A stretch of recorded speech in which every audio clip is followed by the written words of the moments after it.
What's up, YouTube? I'm Bill Frady, and this is Lock and Load. The nation's Second Amendment watchdog, anti-gunners, get ready for the pain. The misinformation is over because this is the blunt object. From Gunowners of America, this is Lock and Load with Bill Frady. Bill Frady.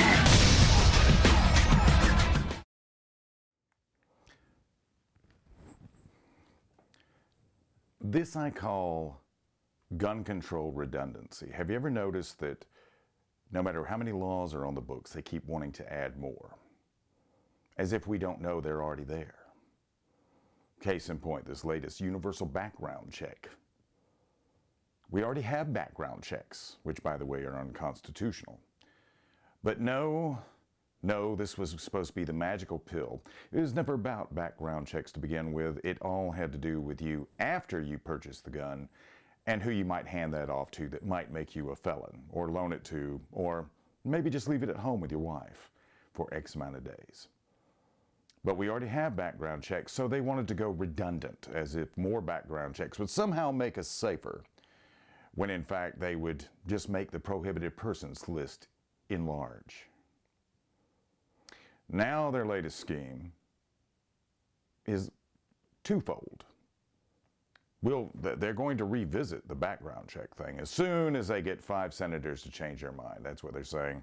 That's what Double-Barrel Joe was saying anyway. In D.C., they are proposing liability insurance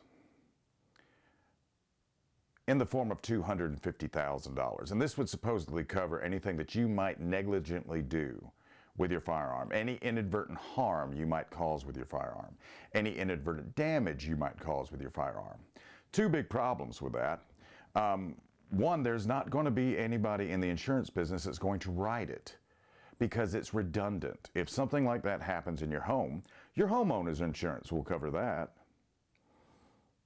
If you do something in self-defense, well, then it's not negligent. It does not need to cover negligence. And they're doing that in D.C. as if the good people of D.C. who just want to live and who've already had a Supreme Court decision come down on their side,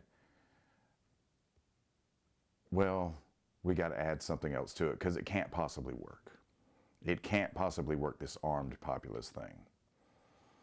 In Chicago right now, one of the things they're discussing is a tax.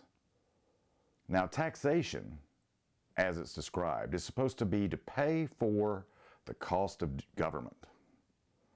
And every time they come up with a new tax scheme, no matter what it is, they'll say it's to go to pay for this. And if you actually were to track those dollars that are collected for that cause, they never go there.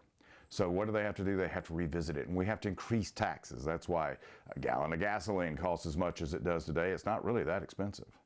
But the taxes for the roads, the taxes for ammo and guns, ostensibly supposed to go for innocent injured victims of gun negligence and gun crime.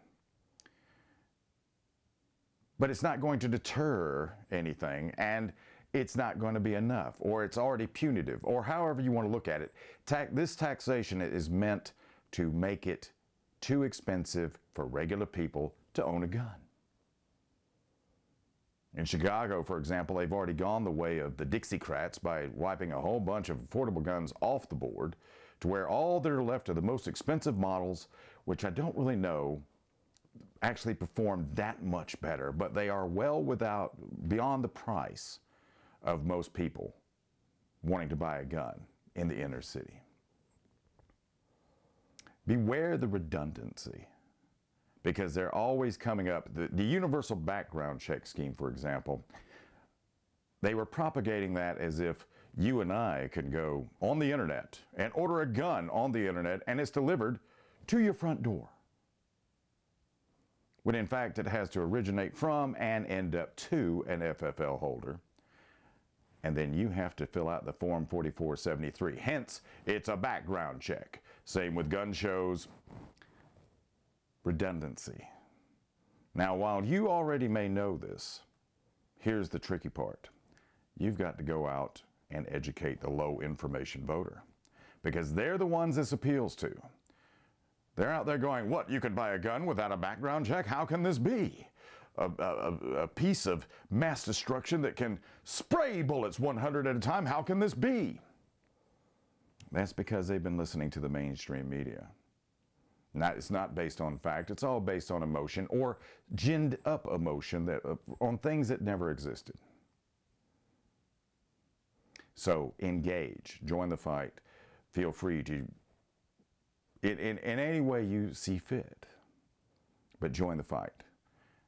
Join the struggle, because it's a constant struggle, because they're never going to give up. I'm brought to you by Gunowners of America and the Lock and Load with Bill Frady on Republic Broadcasting Network. You can find me at lockandloadradio.com. Go to gunowners.org, sign up for the free email blast. It doesn't cost you a dime. It addresses specifically your region, federal, anything coming down the pike at you. And for the latest news and developments in the industry that is of the gun, for the people of the gun, go to thetruthaboutguns.com.